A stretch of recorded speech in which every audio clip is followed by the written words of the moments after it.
Imagine this. You're a German scout in WW2. You look across the field and see an entire U.S. tank division, trucks, artillery, soldiers. You report back.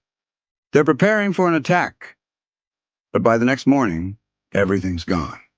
No tanks, no troops, nothing. Because it was all a lie. Welcome to the most bizarre and brilliant secret of World War II. The Ghost Army. You probably heard of Normandy, D-Day, and the Battle of the Bulge. But what you haven't heard until recently is how a secret group of artists, sound engineers, and actors were sent to war without guns.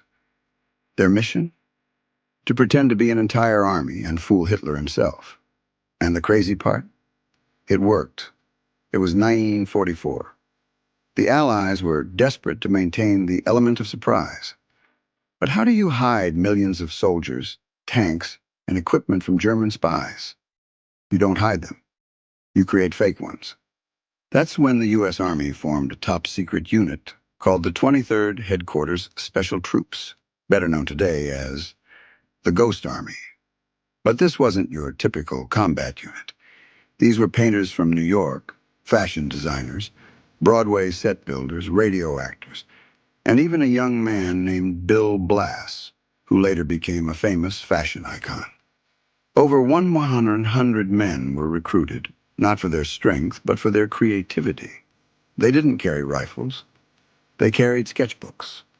They didn't drive tanks. They blew them up like balloons. And yet, they may have saved thousands of lives. The Ghost Army of WWII, inflatable tanks, fake radio, and deception. Now, let's talk about their weapons. Not guns, not bombs, but inflatable tanks. Hollywood sound effects. Fake radio chatter. Sounds like a movie? It was better than a movie. Operation. Visual illusion. The Ghost Army had rubber tanks, full-sized, incredibly realistic inflatables. From the sky, they looked identical to Sherman tanks. From the ground, good enough to fool enemy scouts. They even had inflatable artillery, planes and trucks. And if you think blowing them up was funny, wait till you hear this. They parked them in patterns, created fake tank tracks using rollers, and positioned dummy soldiers doing fake patrols, all designed to scream, "This is a massive U.S. force. Do not attack."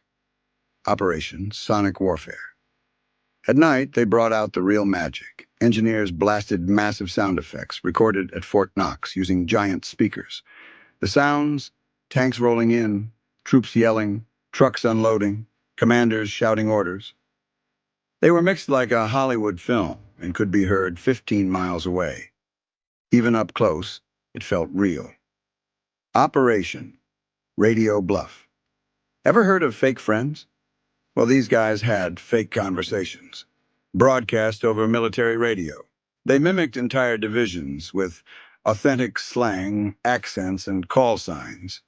To the Nazis listening in, it sounded like, "Yep, General, we're in position, ready to strike." Meanwhile, they were literally sitting in an empty field with balloons and boom boxes. One of their biggest missions? The Ghost Army was tasked with distracting the Germans from the real Allied crossing of the Rhine River.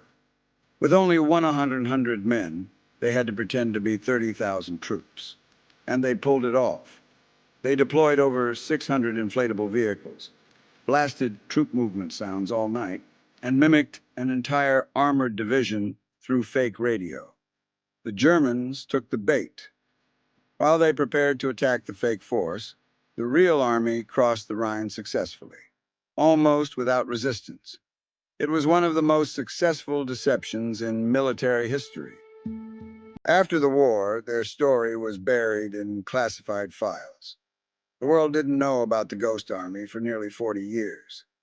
No parades, no medals, no press coverage. Just quiet heroes who saved lives through creativity and illusion. After the war ended, the men of the Ghost Army didn't go home as celebrated heroes. There were no newspaper headlines, no films, no interviews, because their mission? Top secret. they were sworn to silence. For over 40 years, not a word could be spoken about their role in World War II. Even their families didn't know the truth. Many people thought they were just radio operators or engineers. Meanwhile, they had saved thousands of lives by tricking the enemy, not fighting them head on. Most of the Ghost Army weren't traditional soldiers. They were painters, photographers, theater set designers, sound engineers, illustrators. One of them was Ellsworth Kelly, who became a world-famous abstract artist. Another was Bill Blass, who later founded a global fashion empire. These were young men who could have changed the world through art. But instead, they used their talents to protect it. They didn't fight with bullets. They fought with imagination. It wasn't until the 1980s that the truth began to emerge. In 1996, the U.S. government finally declassified the Ghost Army's mission. The world was shocked. Inflatable tanks, fake divisions, Hollywood illusions used to defeat the Nazis.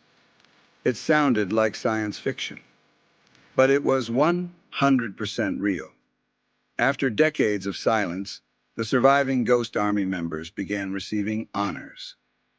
In 2022, the U.S. Congress awarded them the Congressional Gold Medal, one of the highest civilian honors in America. A bit late, yes, but finally the curtain lifted, and the world saw these forgotten heroes for who they truly were. They weren't just part of the war effort. They were a masterpiece of strategy, creativity, and courage. In a war defined by destruction, the Ghost Army was a rare force that saved lives through illusion, not violence. They remind us that intelligence, creativity, and imagination can be just as powerful as force.